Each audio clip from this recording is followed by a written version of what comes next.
আমরা জানি ইসলামে একজন নারী এবং পুরুষের বিবাহ বহির্ভূত সম্পর্ক সম্পূর্ণরূপে হারাম। হারাম বেশ। কিন্তু আমরা দেখতে পাচ্ছি বর্তমান সময়ে অ্যাবাউট 90% মুসলিম যুবক-যুবতী তারা এই হারাম রিলেশনের সাথে জড়িত। আপনি দেখুন এই হারাম রিলেশনশিপটাকে অন্য কোনোভাবে সহজ করে অন্য কোনো পন্থায় কিন্তু হালাল করা বা হালালের কাছাকাছি নিয়ে যাওয়া কখনো কিন্তু সম্ভব না। নয়। তো এই জঘন্য একটা হারাম রিলেশনশিপকে, হারাম একটা কাজকে আমরা খুব সহজভাবে নিয়েছি বর্তমানে। জিনা কোনো গুনাহের কাজই মনে করা হচ্ছে না। আসলে এটা কেন হচ্ছে? বা আমাদের লাইফে এটা কোন ধরনের ক্ষতিকর প্রভাব ফেলছে? এ ব্যাপারে অনেকগুলো কথা বলার আছে। এটা একটা লম্বা বিষয়।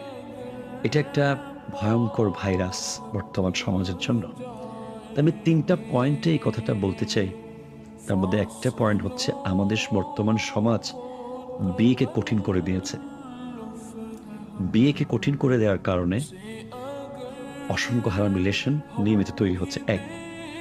২ নম্বর পয়েন্ট হচ্ছে আমাদের সমাজে যেটা হচ্ছে মানুষ দিন, দিন বন্ধুত্বহীন হয়ে যাচ্ছে। যে বাবা-মা সাথে যে একটা ফ্রেন্ডশিপ থাকা দরকার সন্তানের আদবের ভেতরে, এটা প্রতিনিয়ত লোপ পাচ্ছে। ভাই বোনের বন্ডিং কমে গেছে, ভাই ভাইয়ের বন্ডিং কমে গেছে। বন্ধুদের সাথে যে ভালো ভালো বন্ধুদের সাথে কথা বলা, সময় কাটানো, এই জিনিসটা কমে গেছে। কেন?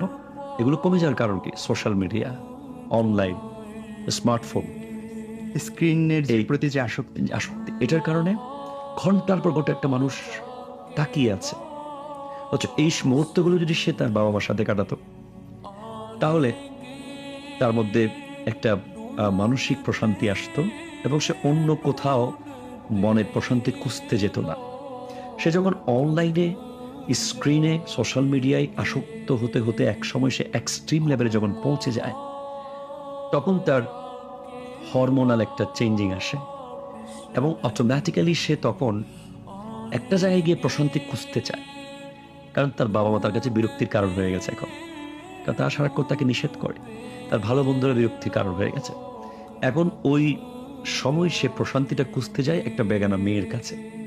কারণ সে বাবা মার সাথে সম্পর্ক করতে হলে তাকে ডাইনিং টেবিলে গিয়ে বসতে হবে, একসাথে খেতে হবে, বাবা মার বিছানায় গিয়ে বসতে হবে, বাবা মার পাশে সময় স্পেন্ড করতে হবে, বন্ধু বান্ধবের সাথে সময় কাটালে ভালো বন্ধুদের সাথে মসজিদে যেতে হবে, তাদের সাথে ভালো ভালো প্রোগ্রামে অ্যাটেন্ড করতে হবে। কিন্তু সে মোবাইলের ভিতরেই গার্লফ্রেন্ড পেয়ে গেছে। ওই স্ক্রিনের ভিতরেই সে তার কাঙ্ক্ষিত প্রশান্তির জায়গাটা সে পেয়ে যাচ্ছে। আমাদের 95% রিলেশনগুলো কেমনে হচ্ছে? হয়তো মেসেঞ্জারে হচ্ছে, হয়তো হোয়াটসঅ্যাপে হচ্ছে, হয়তো ইউটিউবে বা টিকটকে একটা মেয়েকে দেখেছে, সে তার জন্য আসক্ত হয়ে গেছে, সে রিলেশনে জড়িয়ে গেছে। যেখানে ইসলাম বলছে লা তাক